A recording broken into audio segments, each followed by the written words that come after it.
So the biggest question on every member of the MMA world's mind right now is, of course, who will Merab the Machine Dvalishvili fight next after the results of UFC 316? There are a couple of options. I think the two most viable options are Corey Sandhagen and Umar Nurmagomedov. There's a case for Corey. Corey's done a lot in the division, and he's ready.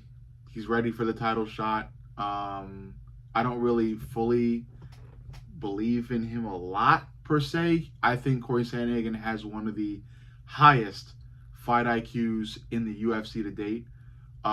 It's just more so the lacking of the brawn, like the actual physical ability to dominate. But in his last fight, he showed levels. He showed he is ready for a title shot. Now the question is whether or not he's actually going to win the title. And against a guy like Merab Dvalishvili, I would side with Merab. I think Corey Sandhagen, in order to win this fight, would need to knock Merab out. And if Sugar Sean O'Malley can't do it, Corey Sandhagen definitely can't do it. And I'm not saying this is a sign of disrespect. I'm not saying this to disrespect Corey.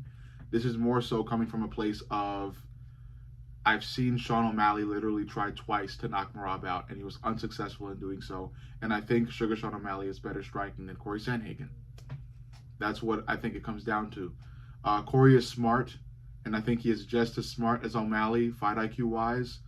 But again, I think O'Malley just has more of that flow state striking expertise than Corey. You may disagree. It is what it is. The second option for the next fight or the next title shot opportunity at bantamweight is Umar Nurmagomedov. Umar could be given a second chance at fighting Merab, and the UFC might actually set up a rematch. Now, the one that was actually spoken in length with Dana White about, between Dana White and the media, was Umar, and that's what I have here in the corner of the screen is Dana talking about possibly giving Umar Nurmagomedov a rematch against Merab.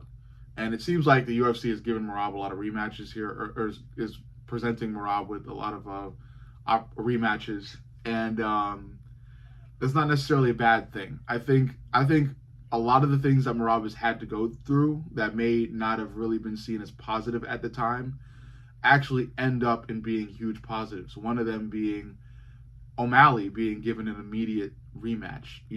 From a certain perspective, you can see that O'Malley doesn't really deserve it. I believe that O'Malley didn't deserve that rematch, but Merab beating O'Malley twice does wonderful things for Merab, especially considering the fact that O'Malley was considered a huge megastar at one point, especially with knocking Aljamain Sterling out, early. And so for Merab to do that to O'Malley twice, it only makes Merab twice as great, So think about how great Merab will be if he beats Umar Nurmagomedov, a family member of the great Khabib Nurmagomedov, twice in a row.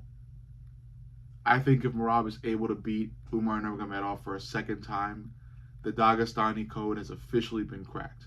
If you do not remember, I said recently that Merab beating Umar Nurmagomedov the first time has created a small crack in the Dagestani code, the huge Dagestani regime that has been over the UFC for a long time now.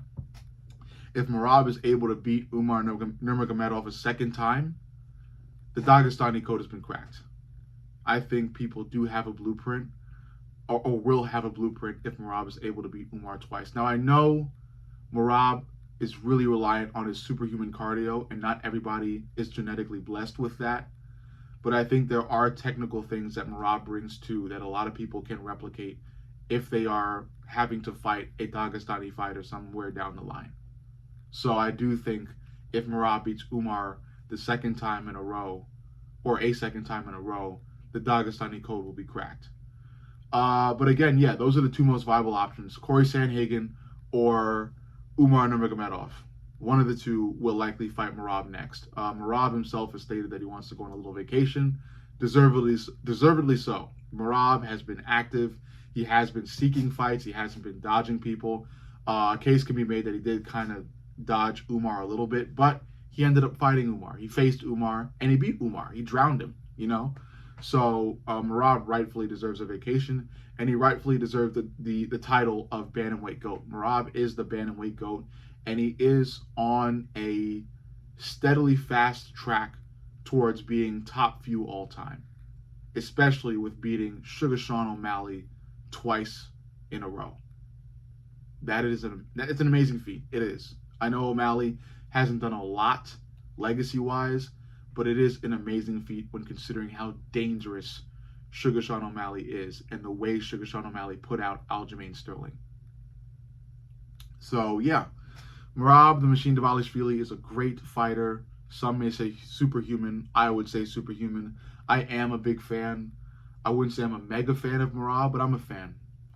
He won me over before he fought Umar. I like his energy, his drive. I like his superpower, the superhuman cardio. But above all, it's just the energy. It's the energy. It's the positivity. He's a good man, inside and outside the cage. He is a good man. And I would like to see him as, maybe top 5, top 4, maybe even top 3 all time if he can get there, And I think he very well could get there. He very well could, because not a lot of people can get past that superhuman cardio. And looking at the talent that is currently in the bantamweight division, Merab Dvalishvili may very well be the owner of his division. I said in a previous live stream, and this is a hot take, I think Mario Bautista is the only fighter at bantamweight that seemingly has what it takes to give Merab serious challenges. I think he's the only guy to do it. I think Umar did have a case, but after Merab drowned him in the first fight, Umar's case has sunken tremendously. I think the only guy that really, really, truly stands a chance is Mario Bautista, because I think he matches Merab's energy, drive, willpower, especially with how much he's being hated on. Rightfully so. I don't like Mario Bautista. I'm a Mario Bautista hater. But again, I look at all of these things objectively, and I want to bring you guys nothing but objective truths from my eyes and from my perception. And one of those is that Mario Bautista is a bad, bad man. And he's going to show us in the future, in his next few fights. That being said, in terms of who Merab is fighting next, I'll end the video on my prediction of who Merab is fighting next. Looking at this all logically, I'm going to go with Umar in front of Corey Sandhagen. I know Corey Sandhagen has been, kind of promoted already as the next guy, with how frequent the cameras were going to him during UFC 316. But it's just the sheer fact that Dana was talking about Umar a lot more. So, I think Umar is going to get the rematch.